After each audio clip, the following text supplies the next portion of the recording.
this every Thursday at 6 p.m. at the Morris Hotel, live in Studio M. So thank you for joining us.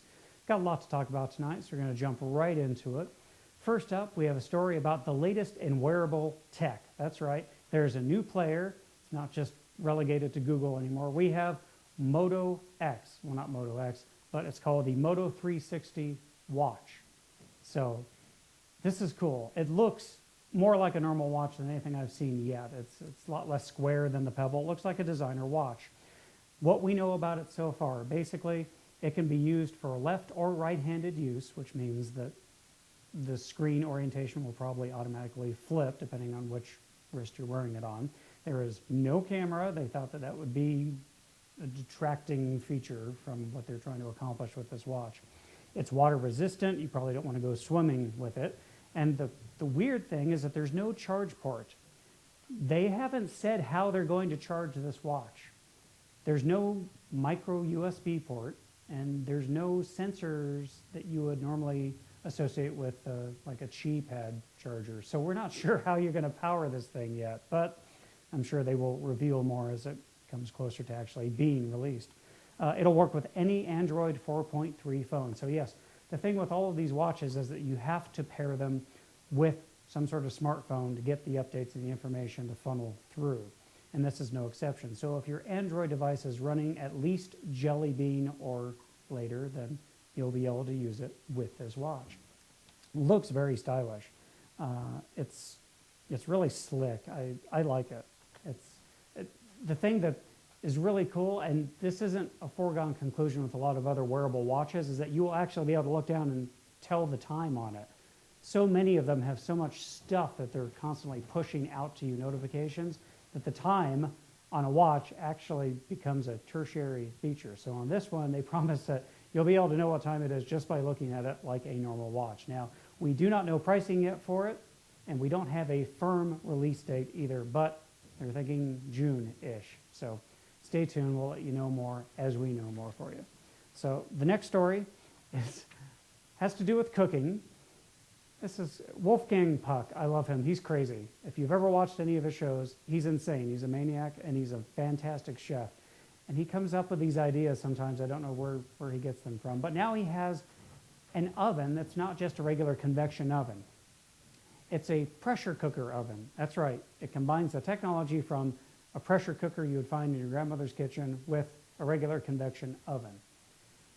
What's the big deal? Why does this matter at all? Well, it supposedly will cook a 5-pound pork roast in 35 minutes. It normally takes an hour and 15 minutes at 325 degrees to cook a 5-pound pork roast.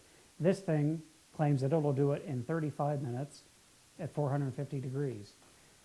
The secret is using the technology of a pressure cooker combined with that of a regular convection oven to provide browning that you need when you're cooking things like turkeys, roasts, that kind of thing, and the efficiency of a pressure cooker.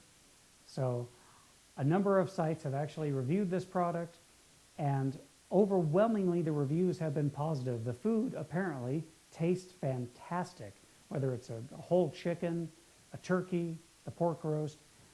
Time and time again, the people who have actually tested this say that it does what it says it's going to do. This isn't just one of those late night infomercial products that you see at 3 in the morning after you've been drinking too much and then you buy and it doesn't do anything except become a paperweight in the corner. So this thing you might actually want to check out, and you can see it on his website. I think it's called puckoven.com.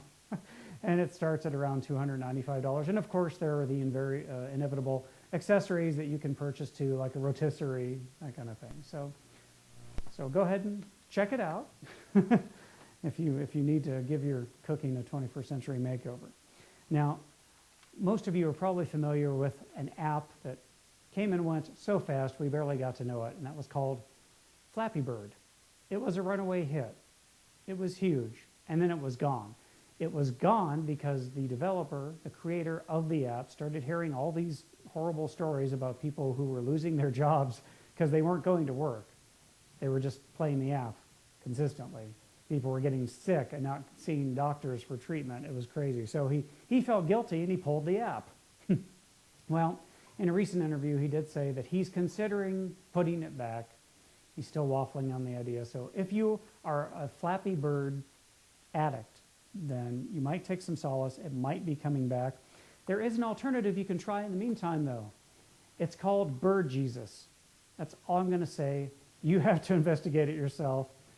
It's weird, but I have heard that it's an acceptable substitute for those of you who might be going through Flappy Bird withdrawals. Bird Jesus, you can find it on the Android Play Store. So the second to last story here for a quick fire segment, AT&T, they're always behind the game. I don't like AT&T. I'm sorry. I have a bias against their service. Their phones are generally, they're okay. But they're so slow, and this was no exception. Their Moto Xs are just now finally getting their KitKat update. For those of you who don't know, KitKat is the latest iteration of the Android operating system, the one that supplanted Jelly Bean. Really, the big thing, the big news with KitKat on any platform is battery life. It increases your battery life, supposedly. And from what I've heard, it's true. But again, AT&T, slow, off the mark, again, finally rolling out the update to the devices. It's about time. I mean, when Verizon beats you to the punch on Android updates, you know you're doing something very wrong. Shame on you, AT&T. So the last thing, and this is for true diehard geeks, Star Wars 7. Everything we've heard up till now has been pure speculation, including whether or not the 3 original actors from the original trilogy were going to return. Nothing has been confirmed on that score, but the newest news that has been confirmed gives us hope, if you will, a new hope, that they might actually be reprising their roles. It was officially announced this week that Star Wars 7 will be taking place 30 years after the events of Return of the Jedi, which would put the actors who played their original roles, Mark Hamill, Carrie Fisher, Harrison Ford, at the correct ages for their characters to be. So 30 years in the future, which means that they could potentially introduce maybe their children in the movie to carry on the franchise. And there's wild speculation as to how much of the expanded universe novels that are currently available will be mined for plot lines and continuity and things like that. So again, that's all speculation except for the fact that it will be taking place 30 years after the end of Return of the Jedi. So that gives us hope that the original 3 will be reprising their roles. So that's it right now. We're going to take a quick commercial break, and when we come back, Avi is going to be here to tell us about some fun tech tips for you. So stay tuned. You are watching LoadedTV.com, and this is What the Heck Tech. We'll be right back. And welcome back. You're watching LoadedTV.com. This is What the Heck Tech. I'm your host, Ken McKim, and Avi is back with us again this week. Hi. She's going to share some very useful tech tips that anyone can do and can save you potentially a lot of money. And we're so glad to have you here. Thank you for sharing your knowledge with us. Yeah, it's great to be here. So what do we have up first? We've got a short video, and it's going to cover what exactly? Well, just like some basic cleaning things you can do with your computer, like wiping off the screen and the proper techniques that you should use with that, and blowing out the fan with condensed or canned air. Okay. Yeah. Perfect. Well, let's take a look at the video real quick. So what are we seeing here? This is the dust remover, the condensed air I was talking about. You can buy these just about anywhere, can't you? Yeah. Especially like office supply stores, and they're really good for cleaning the keyboard. And I mean, you can just spray into the little vent that most computers have to clean out the fan really quickly. Now, that's the thing, because if the fan is clogging with dust and dirt, it's going to work harder, which means it's not going to cool as efficiently, which could eventually damage your hard drive, correct? Right, yeah. Because heat is a computer's enemy. Yeah, for sure. And that can really, if your fan's not working properly, then you might as well just not have a cooling system at all. Right. and that's bad, because as your hard drive heats up, it'll break down. And if it breaks down, you can lose data if you're not backing it up properly. Now, it looks like he's talking a little bit about screen maintenance here. Now, what's the common mistake people make when it comes to cleaning their LCD screens? Oh, I don't know. Then would it be spraying it directly onto the computer? It very well might be spraying it directly onto the computer screen. You should never do that. It's a really bad idea. It's a very bad idea. One, some of these cleaners are a little bit more abrasive than others, you might say, a little For sure. stronger. And you're risking a couple of things, right? Damage to the actual screen from the chemicals in the spray. And also, a lot of these laptops have bezels that aren't exactly flush with the screen material. Exactly. That can get down into your inverter and it'll just be bad. All bad for you. Very cool. So yeah, so you don't want it to drip down, right? Because then what could potentially happen if suddenly some of this leaks down behind the bezel into the screen area? Well, I imagine it would, liquid damage would cause it to stop working altogether, yeah? I'm not really sure. Yeah. If Have you ever just tried a it? little bit of liquid. So you should really just apply it to the microfiber cloth. Yeah, it's best just not to find out, Right. like, what happens. So just spray it on the cloth itself and then use the cloth to wipe the screen, right? For sure. Okay. It's always best. Very good. And these, I mean, it sounds simple, but this can save a lot of money, right? I mean, Yeah, how for much would sure. you, if you had to take in your computer because the vent was clogged, how much would it cost just for a run-of-the-mill diagnostic from somewhere? Oh, jeez. I mean, probably the, with like, Geek Squad, you'd probably, I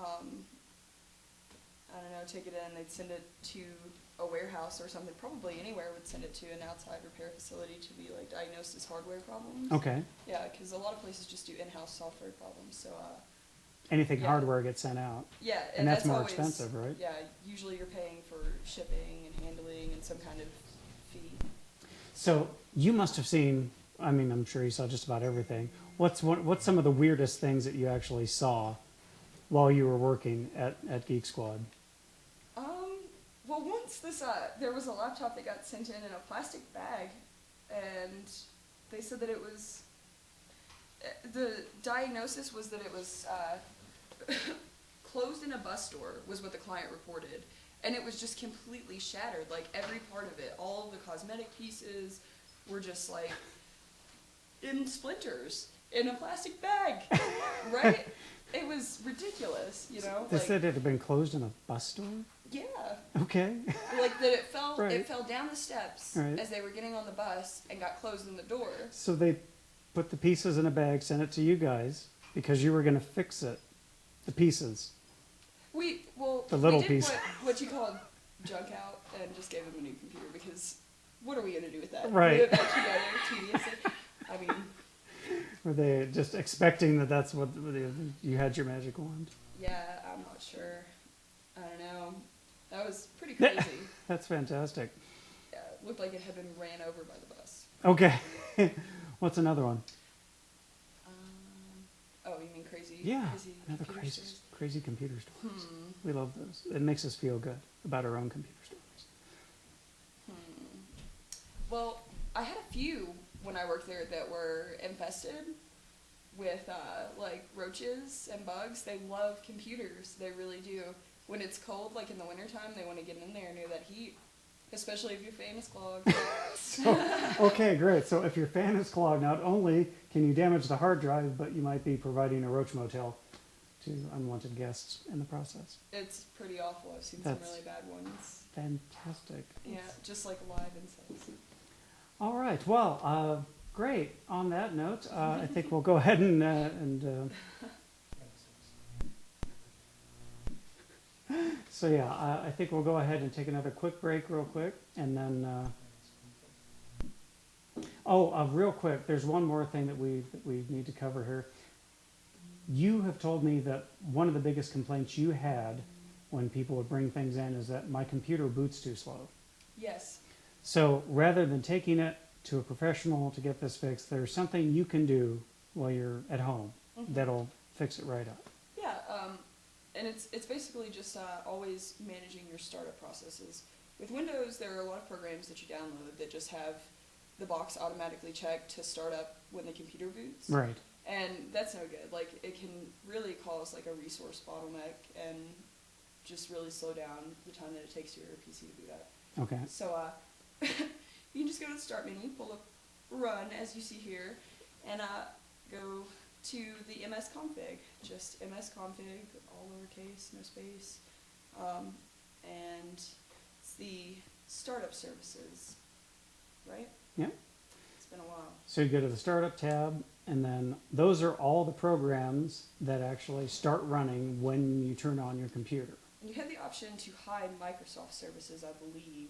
You do, and why should you do that? Well, because you can really screw up your computer if some of those processes don't start.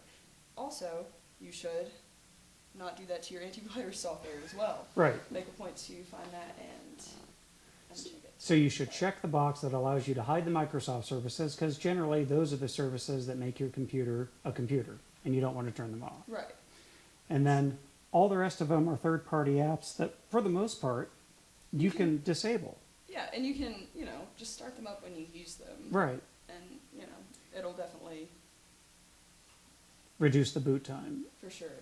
Well, that's great, because, yeah, I get the logic behind having it start up automatically, because it's supposed to save you time later when you go to launch that particular application, because it's already loaded in memory. But it makes starting the computer up from a cold boot just interminable. It takes forever. Yeah, And and when you're installing these programs, it's like you don't really realize you're just clicking, going Yeah. through automatic install, whatever. Yep, and it just clogs everything up. Yeah, That's the slow part. that's All right. that.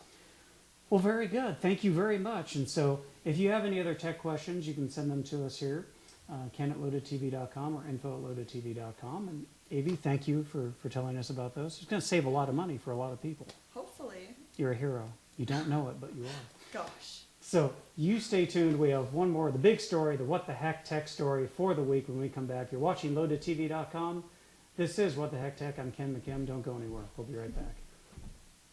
And welcome back. You're watching LoadedTV.com. I'm Ken McKim, and this is What the Heck Tech. So tonight, the big story, as always, for What the Heck Tech. Science related, sort of, but again, a marriage of science and technology. What am I talking about this week? Well, I'm talking about being able to test your blood using your smartphone. Right away you're thinking, that's a bad idea, Ken. You should never bring blood anywhere near your smartphone. Liquids, phone, bad, no matter what they are. Blood, 7-Up, whatever. But this is very cool. Of course, it's not ready for prime time yet, but the target audience for something like this are hemophiliacs, people who have DVTs, deep vein thrombosis, anyone who has a clotting problem that has to take things like Coumadin or warfarin. Normally, you have to go to a special clinic to get your what's called INR, or your clotting factor, measured to see where you are on the scale as to how likely you are to throw a clot. And they need to adjust your medication levels accordingly. Well, now, there's a startup lab called QLab Lab. And these guys are based in the microengineering lab in Switzerland's EPFL Tech University. And this sticker that it's basically uses this, you still have to have a drop of blood, but you put this plastic sticker, which is a microfluidic sticker, on the surface of your smartphone screen. Now, microfluidic means that there are minuscule channels throughout this sticker that will absorb the drop of blood. As the sample of blood passes through the sticker's microchannels, then the blood comes into contact with a molecule that starts the coagulation process, or what makes your blood clot so you don't bleed to death when you cut yourself. So the touch screen on your phone, using the sensors that determine where the screen is being touched at any given moment, because these sensors can tell when the magnetic field is broken, they will be able to pinpoint how fast the blood coagulates, okay? So by doing that, it can tell what your clotting factor is.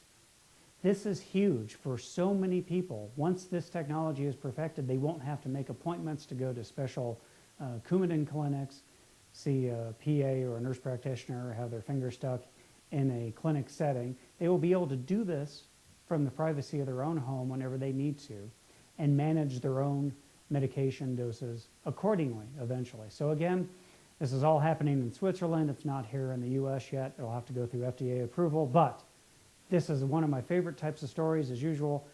Health and science blended together to improve people's lives. I love this kind of stuff. I get excited about it. You should get excited about it too. So that's it for this week. If you can, join me on Tuesday night here live at the Morris Berner Hotel. I will be giving a presentation, speaking of healthcare, a Ken talk, as it were, instead of a TED talk, about the slow death of compassion for the chronically ill. It's going to be about half an hour to 40 minutes long. You won't want to miss it. I guarantee it'll be entertaining. So until then, I'm Ken McKim for What the Heck Tech and LoadedTV.com. We'll see you next week. Take care.